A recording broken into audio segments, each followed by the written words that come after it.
Now, for my wife and I, when we were looking around, we thought, well, we're empty nesters. We could live anywhere. That doesn't help an estate agent, of course.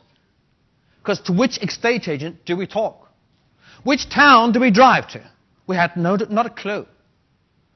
So we narrowed it down to a geographic area with a circumference of 150 kilometers.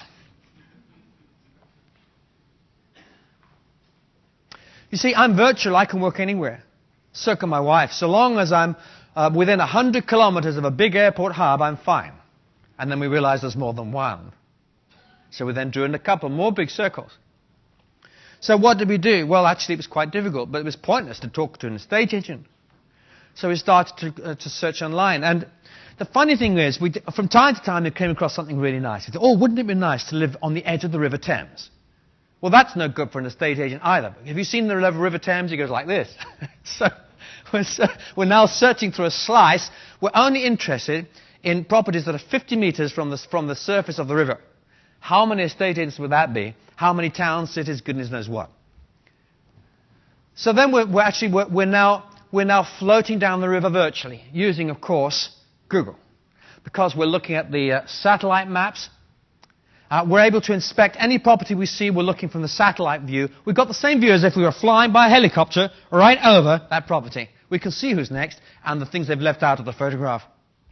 And we can see exactly where that railway bridge goes and how close that factory actually is. You can't see from the photograph. We can see there. Then we come down from the helicopter. We got out the helicopter virtually, and we started to drive up and down the road, looking to the left and looking to the right, using Google Street View. Actually, we decided to drive past a few of these houses. We hadn't actually contacted an estate agent yet, nor had we bothered to make an appointment. Life's too short to make appointments, right? Remember, you lose 60% of your business in 20 seconds.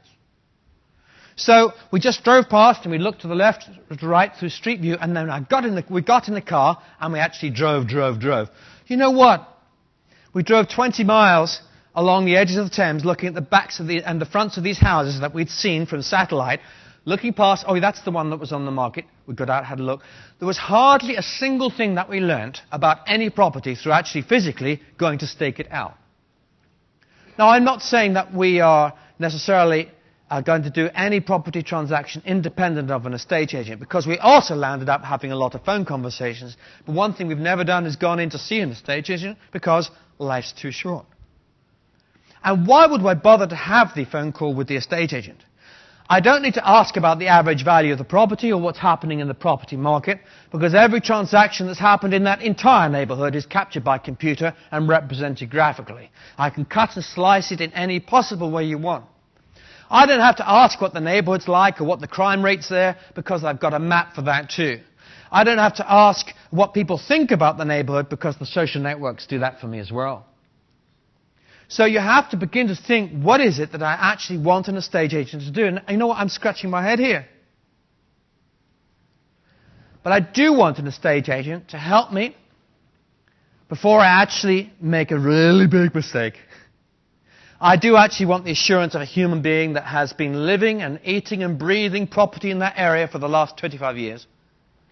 Who remembers that property? He bought and sold it 5 years ago, 10 years ago, and 15 years ago, and is up on the market again. He knows what the extension is. He knows the other bits they've done to it, and he also knows what's happening to the properties next door, and he knows about the new housing estate that's being planned, and he knows what's happening to the reservoir at the end of the road. This guy knows absolutely everything that there is to know about that local community. Yes, and I would want that reassurance. So I'm not saying there isn't that personal thing. I'm just saying the role needs thinking about. And my question to you over the next 3 days is, I'm describing history. I'm describing what we did last month. But if we're going to take a 10-year view, if you're going to think about a 30-year-old who's going to buy a first property, who's now 20 years old, what will they be doing using mobile-enabled technology? What will Google be doing in your industry? What will other organizations be doing virtually? And what will the gap be? And how can you fill it? And how can you get yourself positioned there correctly? What will the role... By the way, one of the most important things for me is this. It's fantastic to be able to see on any property that's on the market the floor plan. Because the moment you see the floor plan, the moment I know I don't need to go around it. I can see straight away. The floor plan and the photographs, and by the way, enough of them. You can never have enough photographs. 100 photographs is not enough of a property. Video is best. So easy to do. Just to go and almost attach the video camera to your head and walk around it just like a property owner might, or someone buying it would. Video has astonishing power to sell houses, and it's hardly used at all for reasons I cannot, for the life of me, understand. Since it costs nothing to do, you can make it in a few seconds using an iPhone. You can bung it up on YouTube, so it costs you nothing whatsoever to host it, and it takes 3 or 4 seconds to embed it into your website. During the night, because I'm time reversed, I'm on UK time, during the night I uploaded 10 or 15 or 20 or 25 video clips, each of which was less than 3 minutes long, to YouTube. It cost me nothing. I was embedding those video clips all over the place. It's not just low cost, it's zero cost, and it's unbelievably useful. It is often said that one picture is worth 1,000 words. If that's the case, then a 60-second video clip is surely worth 1,000,000. You can get things across you can never do any other way. Anyway, the point I'm making is that I think we are only in the very first seconds of understanding how digital tools can be used to effectively market property. And then there's the social networking angle. You see, I don't know if you've used TripAdvisor. Put your hands up if you've been on the TripAdvisor site. Okay, interesting. Now, I want you to imagine that no, this wouldn't be coming here to Fiji, of course. Imagine you just typed the name of a hotel in where you've been booked to go to a conference, and up comes two links, the first 2 on Google. In fact, the only ones you can find on Google. You can't find the hotel anymore because the hotel's disappeared. Why is that? Because Google's policy is to wipe out corporate sites, so they have to kick back and buy advertising. So they knock them out of the listings, and there's another reason too, that Google actually thinks that social networks carry more authority than marketing directors. So here are the first 2 links you have. The first says that the hotel you've selected is the most wonderful hotel in the world. It was the ideal honeymoon, and they had wonderful staff and the rest. The second listing talks about rats running around the bedroom, the fact that your wife nearly died of food poisoning, and the hotel stank, and the toilets were blocked. Now, on the right-hand side of the listings was, of course, the official advertisement from the marketing department of the hotel. So you have one first click. Which one are you going to go to first? Put your hands up if you're going to go first to the story about the honeymoon. No, there's usually one. No one. Okay. Put your hands up first if you're going to go to the cockroaches, rats, and the food poisoning.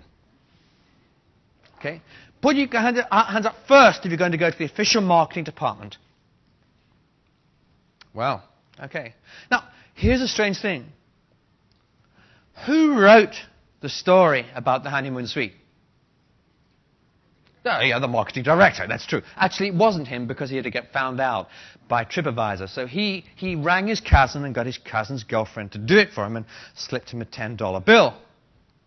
So who wrote the story about the rats, cockroaches, and the food poisoning? The competitors. Now, of course, you knew that. I knew it too. And yet, every single time I will plonk for the story about the rats and the food poisoning. Why? Because the future is not about rational logic. The future is about emotion. And even though I know I'm crazy to even believe a single word up there, I will go for the emotional story every single time. And the one about disaster strikes me as more emotional than the one about the happy experience. So we live in a strange world where, actually, this is a problem that TripAdvisor has, but not too great a problem, because most people in the world, just like you, will trust the opinion of a perfect stranger more than they will someone from the company itself. Why does that matter to us? Well, when it comes to selling property, most people in the world will trust the opinion of a perfect stranger about that property or the neighborhood more than an estate agent. Hello? You've just told me that. What you've told me is that nobody trusts official sites anymore. What you told me is that actually I'm exaggerating to make the point. It's hardly worth putting up the official particulars of the house. If a neighbour was doing it, you'd believe him every time. But if the estate agent is doing it, you can expect it to be a distorted piece of selling hype. That's what you've told me. Because that's what your attitude is towards the Hilton or any other hotel chain in the world. That's what your attitude is to a pharmaceutical company that's trying to defend its products from criticism in the media. You'll believe the opinion of a stranger, probably, as I will, more than the marketing director or the CEO or the chairman of the company.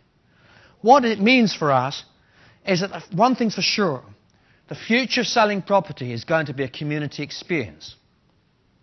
And the people who are most successful in doing it will not only know their communities like you do inside out, but will be able to represent that community conversation as part of the selling experience in an online world.